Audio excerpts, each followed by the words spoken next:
各位同學，呢條短片呢係教大家呢點樣做嗰個溫習卷嘅，係啦，咁啊以課題形式去教大家，希望幫到大家啦。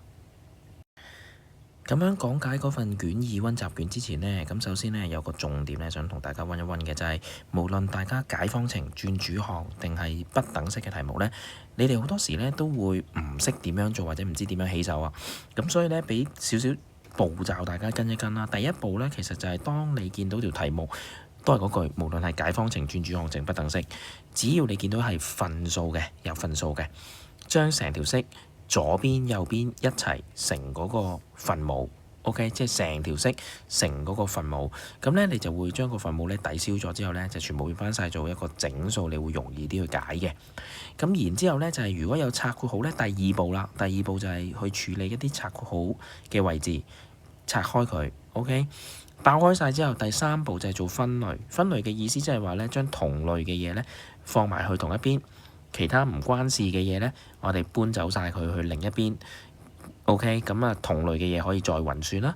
咁最尾呢，就應該差不多計完㗎啦。咁陣間呢，如果有啲例子去到呢三個範疇呢，咁我就會同大家即係睇翻究竟係咪可以用到呢幾個步驟去幫到你。咁呢，我哋事不宜遲就開始啦。咁你留意啦，我段短片呢會講得比較快啲嘅，因為呢，喺短片嗰度，如果你真係講得太快，你係可以翻轉頭睇㗎。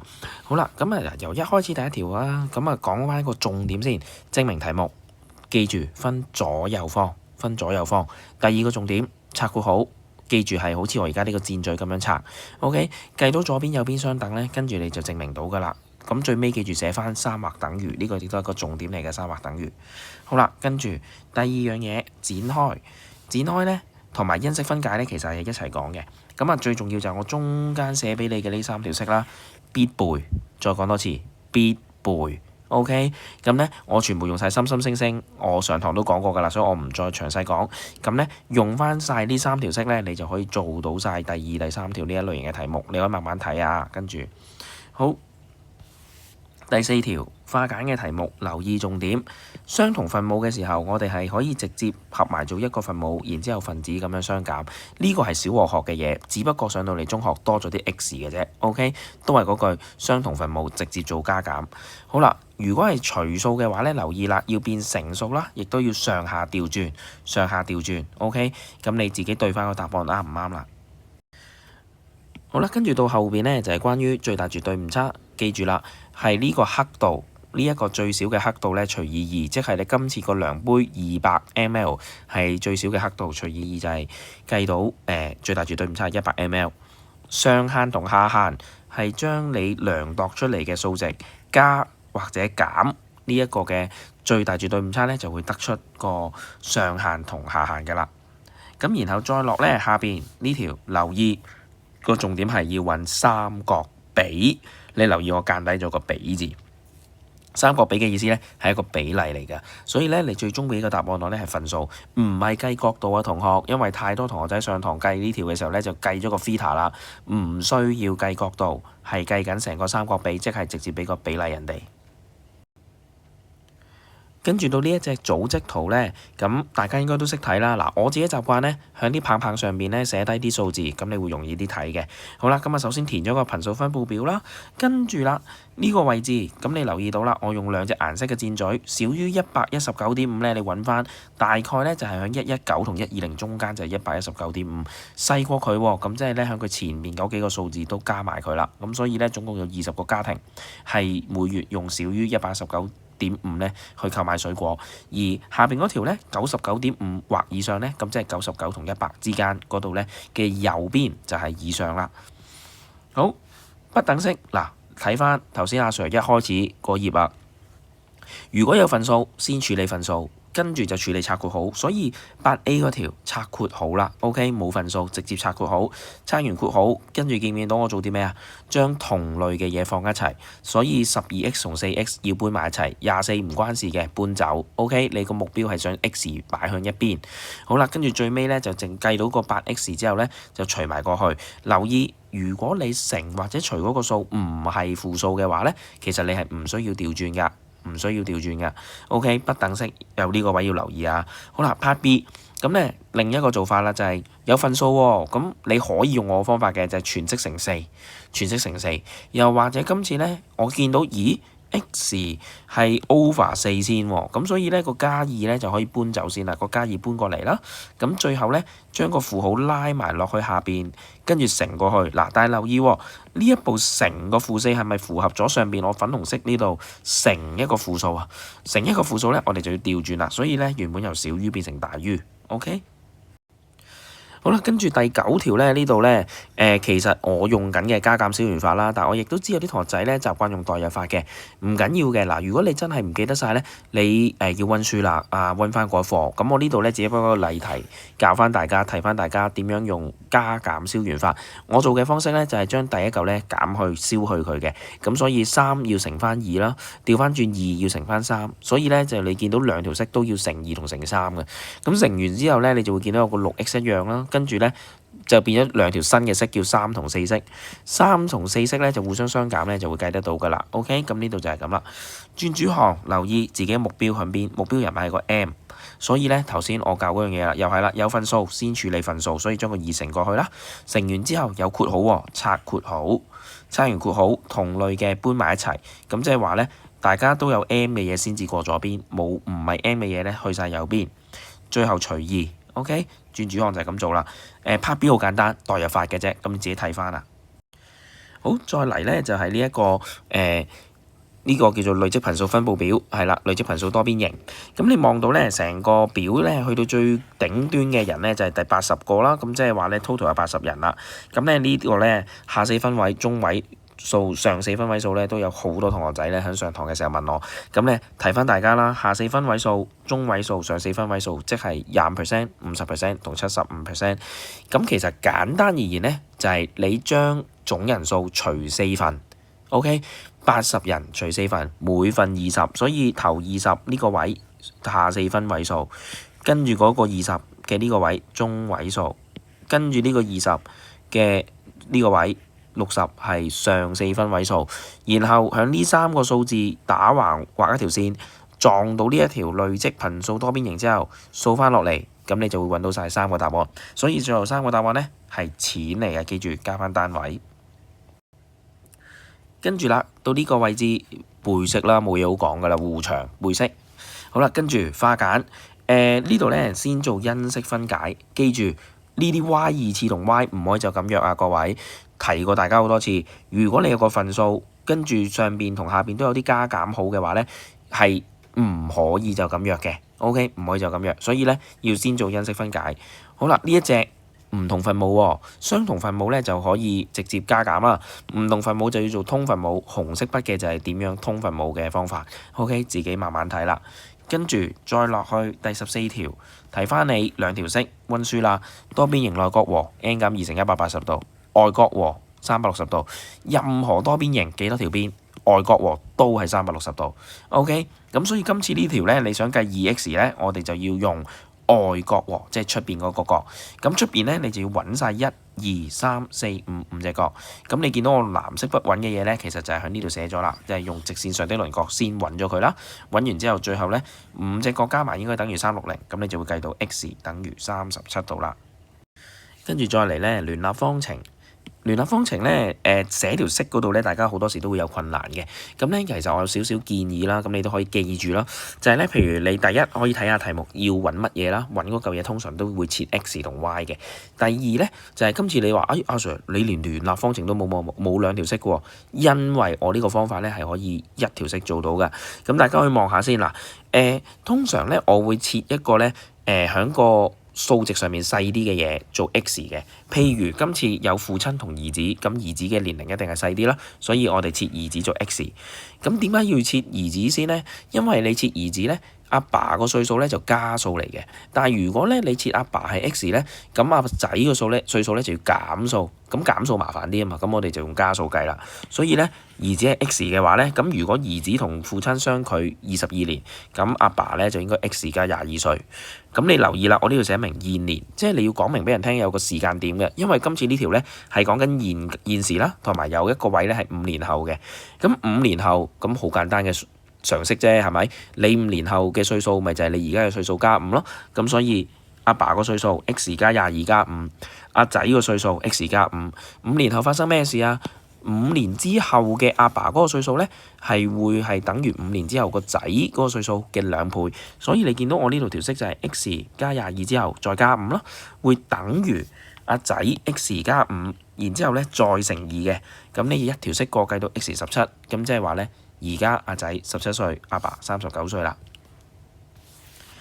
跟住呢度考緊你嘅係用 sin、cos、tangent， 記住 sin、cos、tangent 分別係對斜、鄰斜、對鄰，呢個都係必背㗎。好啦，咁跟住呢，如果你計角度要撳 shift， 但係如果你唔需要計角度，佢俾咗你嘅唔使撳 shift， 所以呢一條呢個位置全部都唔使撳 shift 嘅。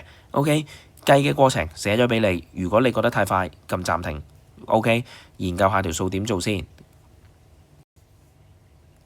好啦，跟住要寫出一對相似三角形嘅名稱並説明理由。記住，説明理由、判斷、證明，其實你都需要寫簡記。簡記即係括弧呢啲。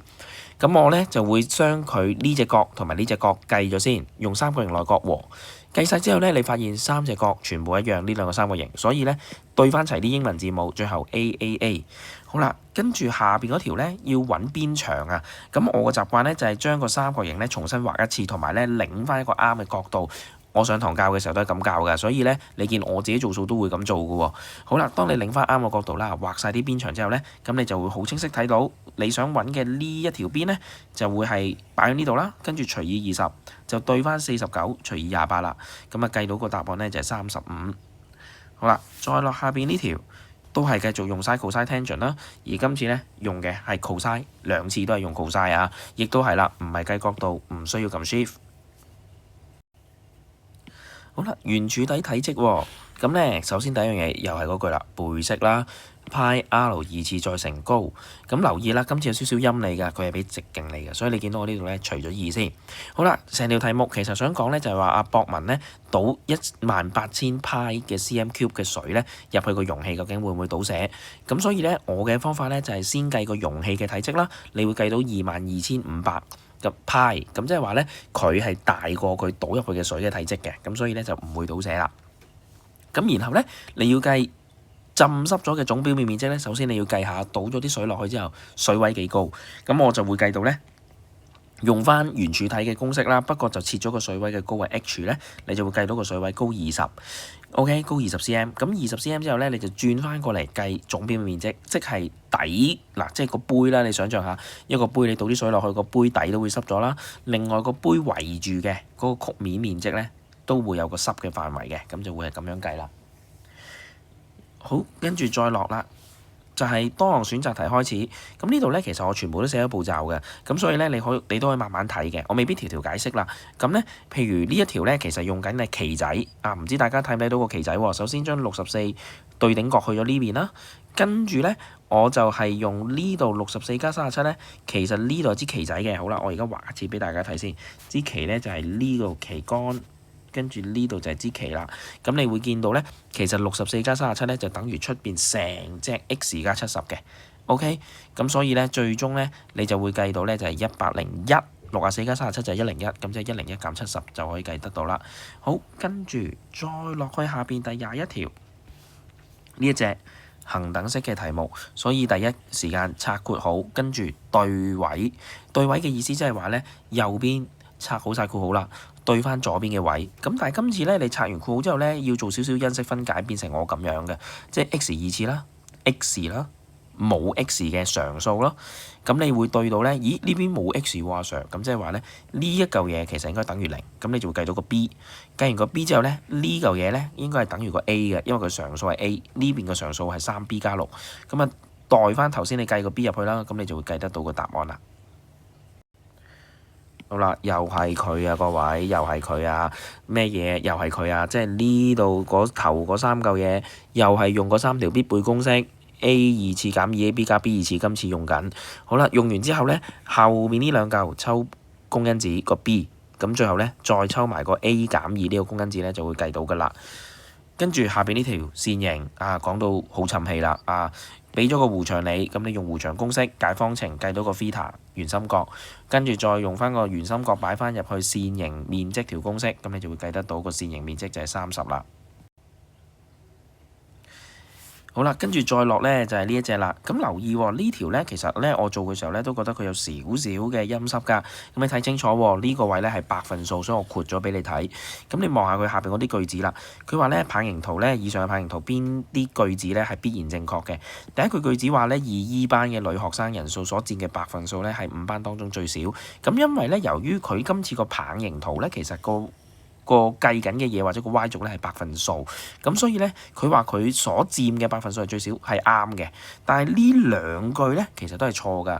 錯嘅原因係2B 班嘅女學生較2E 班多，係咪真係佢嘅百分數多啲就代表佢個人數個女學生人數都多過 2E 咧？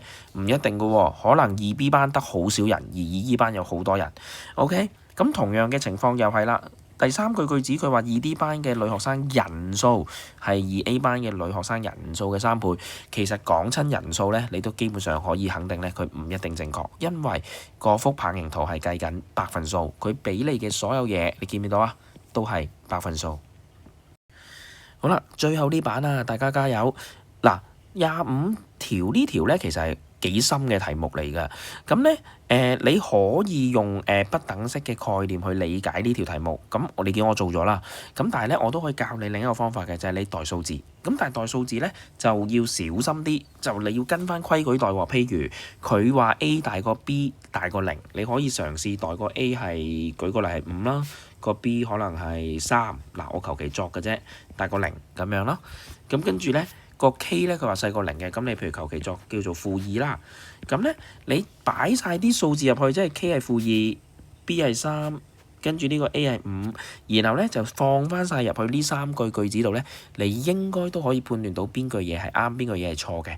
記住，你判斷嘅時候咧，你唔好理個小於大於住，你係擺完啲數字入去，你望下佢係咪真係左手邊細過右手邊，或者左手邊大過右手邊咧，去判斷佢正確與否嘅。OK， 咁但係呢隻題目因為比較難啊，所以我呢度咧就唔花太多時間講點解阿 Sir 會咁樣做到，唔用代數字都做到啦。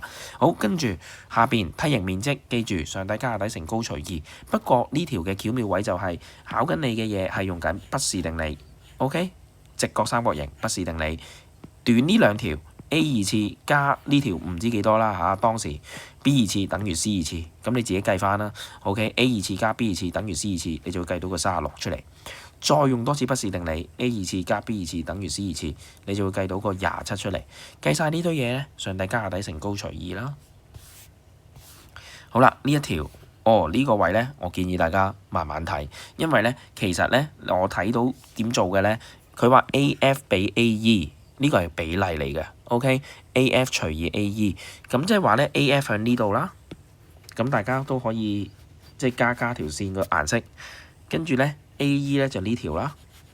咁所以我用嘅方法咧就係，既然佢係一個正方形，我求其切咗一條邊長係 x 啦，咁然後咧你就睇到咧 x 咧，如果你要計同紅色呢條線咧，上面嗰三角形 beta 嗰隻角嗰三角形咧，你係用緊 cosine，即係我計緊嘅第一個三角形咧，呢一個三角形係計緊呢一個。